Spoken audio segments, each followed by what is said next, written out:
Assalamualaikum warahmatullahi wabarakatuh. Alhamdulillahi rabbil alamin. Wa bihi nasta'inu ala umuri dunya waddin. Wassalatu wassalamu ala asrafil anbiya wal mursalin Sayyidina wa habibina wa syafi'ina wa maulana Muhammadin wa ala alihi wa ashabihi ajma'in. Summa qala Allah ta'ala fihi kitabil karim wa syari'u ila maghfiratin mir rabbikum wa jannatun ardhas samawat wa iddat lil muttaqin. Yang saya hormati rekan-rekan saya sesama murid Pondok Pesantren Sokotunggal Abdurrahman Wahid dan juga saudara-saudara kami dari PGN adalah pasukan Garda Bangsa. Mudah-mudahan kita senantiasa memberikan kesuksesan dalam perjuangannya. Amin Allahumma amin. Puji syukur kehadirat Allah Subhanahu wa taala yang telah memberikan rahmat taufik beserta hidayahnya kepada kita semua sehingga kita semua dipertemukan oleh Allah dengan bulan yang penuh rahmat ini.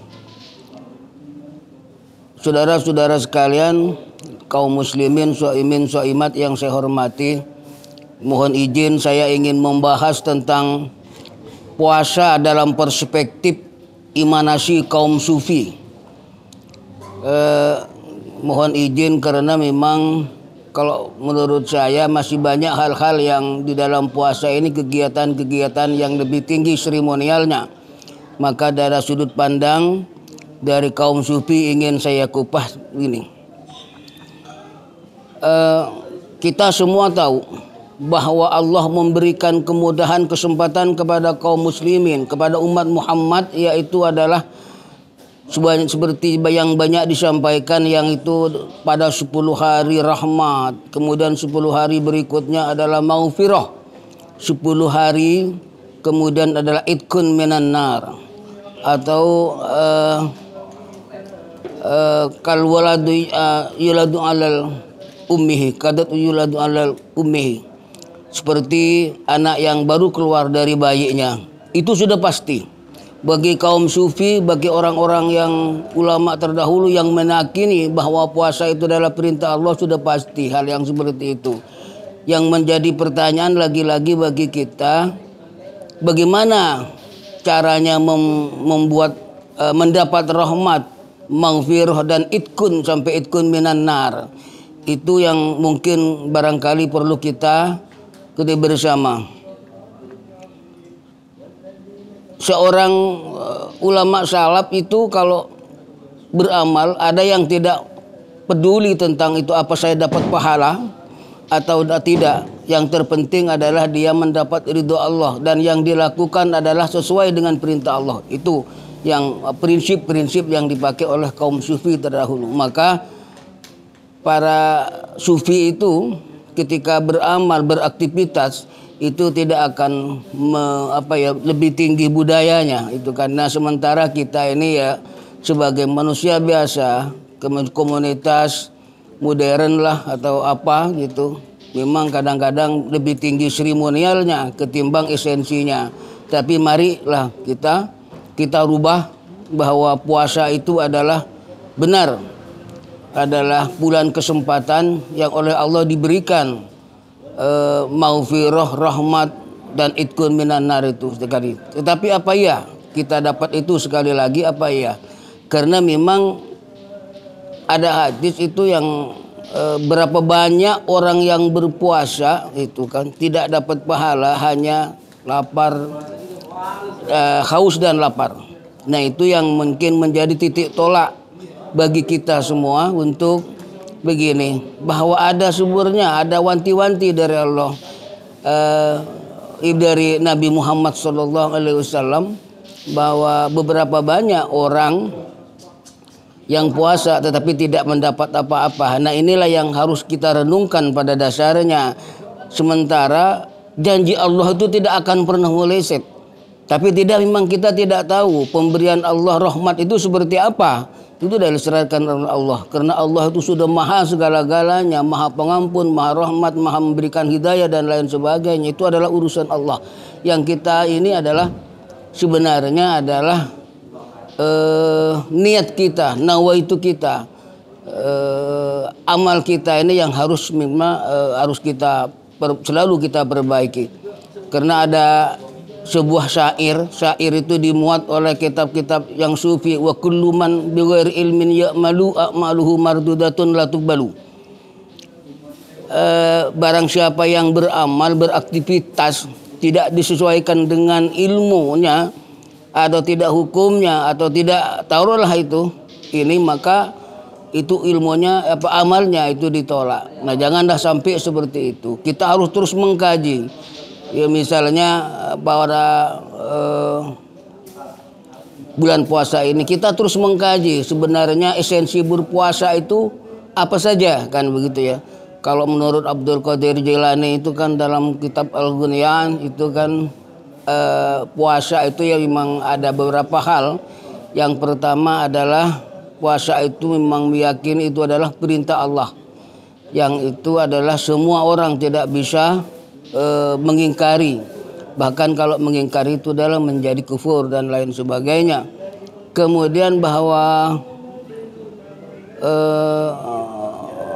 berikutnya adalah puasa itu adalah bulan kesempatan, bulan penuh pendidikan. Nah, penuh pendidikan itulah bagi umat Muhammad itu yang mungkin harus ditelusuri. Pendidikan apa yang di dalam puasa itu sendiri yang harus kita dapat. Ini yang juga makanya sekali lagi saya ingat terhadap narasi-narasi seorang sufi. Saya ini kan puasa dalam perspektif orang sufi. Nah, seperti itulah. Kaitannya begini. Beberapa tahun yang lalu itu kan saya pernah ditanyain oleh seseorang, yaitu mungkin pertanyaan yang nyinyir karena itu berkaitan dengan saya sebagai orang NU atau pengurus Nahdlatul Ulama, ditanyain tentang ruhul jihadnya Ansor dan Banser. Gereja dijaga tetapi ada warung di bulan puasa itu tidak ditutup. Nah, seperti itu. Nah, terus ya singkat cerita saya menjawab, ya bagi saya, menurut saya itu pertanyaan Pak Kiai itu begini, karena itu yang tanya itu ada orang banyak menyebut Kiai kepada itu kan itu, tapi dia Kiai memang seperti ada sedikit gagal pahamnya sehingga pertanyaannya itu punya narasi seperti itu. Menurut saya begini Pak Kiai, pertanyaan Pak Kiai itu berkaitan dengan imannya Pak Kiai itu ukurannya warteg. Sementara orang-orang Nahdliyin Banser itu adalah sudah Starbucks, saya merasa begitu. Artinya apa? Ketika kita puasa imanan waktu saban, mau ada warung Padang atau mau ada orang jual apa, itu tidak peduli, tidak akan peduli. Nah, sebagai kewajiban untuk amar nahi mungkar adalah amal ma'ruf nahi mungkar adalah benar harus kita peringati atau apa. Tapi peringati itu kan tidak harus ya sweeping atau apalah gitu. Paling tidak, Mas, ini bulan puasa kalau bisa hormatin orang puasa. Nah, ini lagi. Bagi orang sufi tidak perlu itu orang puasa itu dihormati, karena puasa itu adalah untuk Allah itu kan. Bahkan ada sebuah hadis itu bahwa as-shaumu itu kullu amalin shaimin adalah li itu kan wa ana ajsilah itu kan, walakin wa innahu ajruhu, artinya bahwa amalnya seorang puasa itu adalah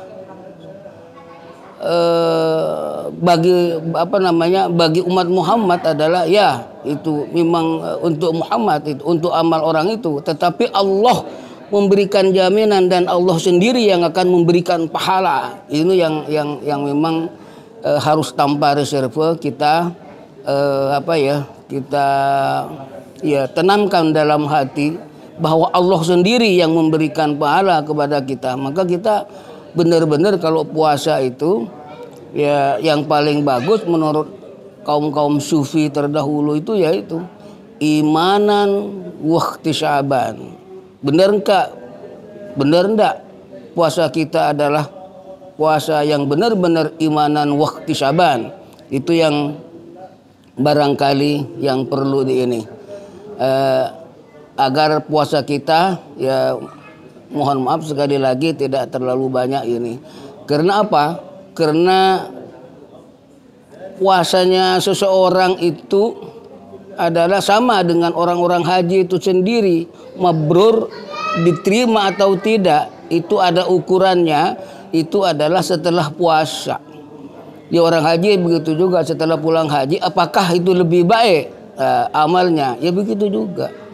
Ini kan memang ini kan, apalagi sekarang di Indonesia itu barangkali memang harus kita pikirkan semua bahwa ukuran moralitas masih banyak harus yang kita dibenahi. Mulai dari bawah, saya sering katakan korupsi di atas dianggap biasa, di bawah itu hanya di Indonesia ada kotak amal aja hilang, gitu kan. Sementara orang-orang di luar negeri itu konon untuk beramal saja itu kan ada pusing untuk karena nggak ada orang yang menerima, seperti itulah, itu kira-kira seperti itu. Nah ini yang barangkali berkaitan dengan puasa itu sendiri, yang memang ada bulan pendidikan kita juga semua terutama para mubalik yang sekarang itu banyak itu kan di televisi, di mimbar kultum dan lain sebagainya. Mari kita mengajak kepada masyarakat untuk puasa itu lebih baik.